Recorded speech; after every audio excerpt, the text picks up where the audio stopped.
Hey everybody, it's Ian the Off Kilter Crafter. I hope you're having a great day today. Today we're going to be working on clue number 8 for Tree of Life. We're getting so close to the end and we're almost to the point where I can start making guesses for what it's going to look like. So be on the lookout for that video, hopefully in the next couple of months, obviously within the next couple of months. And then we of course have the big reveal after that. So lots coming up here in the future, but let's go ahead and get started putting together clue number 8. Okay, I have everything gathered for clue number 8. I have my clue number 8 packet. I have my instructions for clue number 8 for the large Tree of Life in Radiance, and of course the Radiance color guide here as well. So let's go ahead and open up clue packet 8 and see what all is included. First off, we have 16 small B triangles. Next up, we have 16 small D triangles. After that, we have 16 A small triangles. We have 8 squares of fabric D. We have 8 squares of fabric B. We have 8 squares of fabric A. Next up, we have 8 large triangles of fabric E. We have 8 large triangles of fabric D. And lastly, we have 8 triangles of fabric C. So that's everything included in this packet. I'm going to go ahead and put this on the table next to me. We'll go ahead and get started with step number 1. Okay, starting off with step number 1, it says to sew a small triangle of A to the top right of a large triangle of D. We're going to press that, and then we're going to add our second triangle of A to the top left, and we're going to do that for all 8 of our D triangles. I'm going to go ahead and sew all that together, and I'll come back when I'm finishing that out. Finishing that out. I can't talk today. When I am finishing that out. Okay, I've sewn all of them together, and now I'm just pressing out the final one. So we have our flying geese that look like this. I'm going to go ahead and set these aside, and we're going to move on to step number 2. All right, moving on to step number 2, we're going to be doing the same thing again, but this time we have our E triangle, and we're going to be attaching our D triangle to the right, and then we're going to press that, and then we're going to attach our D triangle to the left. We're going to sew 8 of these in total, and of course, I'll come back when I'm finishing pressing them out. Okay, I've sewn all 8 of those together. I'm now pressing my last side here. There we go. So I have all my flying geese for step number 2. Let's go ahead and work on the flying geese for step number 3.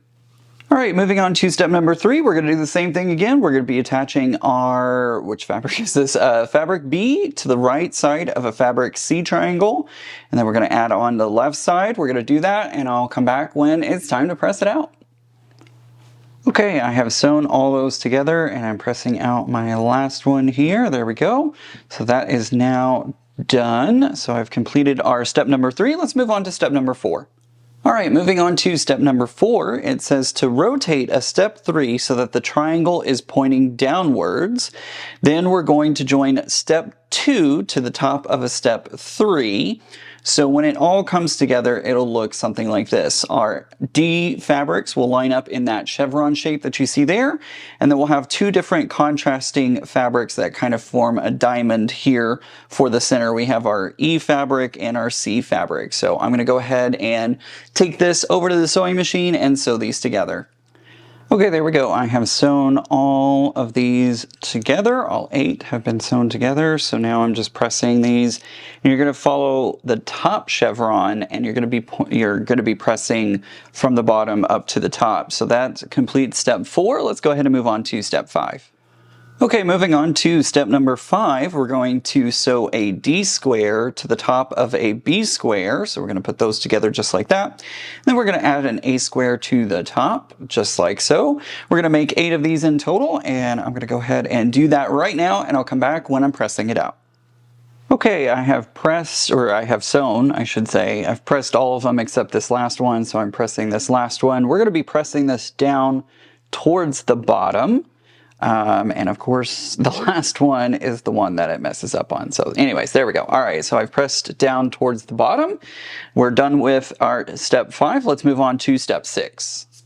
All right, moving on to step 6, what we're going to do is we're going to join a step 5 to the left of a step 4, and our seams right here are going to nest because they're going in opposite directions. Your chevrons should be pointed upwards, the seams should be going upwards, and then your step, 5, should be going downwards, so we'll have a nice little nesting point.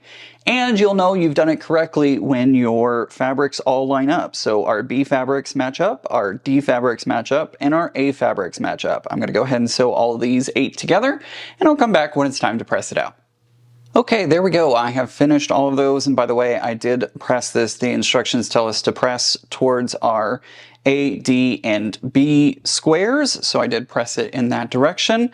That's it. That's all we're going to do for this clue. I'm going to go ahead and label this as either section 8 or clue 8, either way that you like to, whatever naming convention you like to use. I'm going to go ahead and do that, and then we'll be ready for next month. And of course, next month, I'm hopefully going to try and guess what this wall looks like when it is all said and done. So hopefully be on the lookout for that video coming up next month.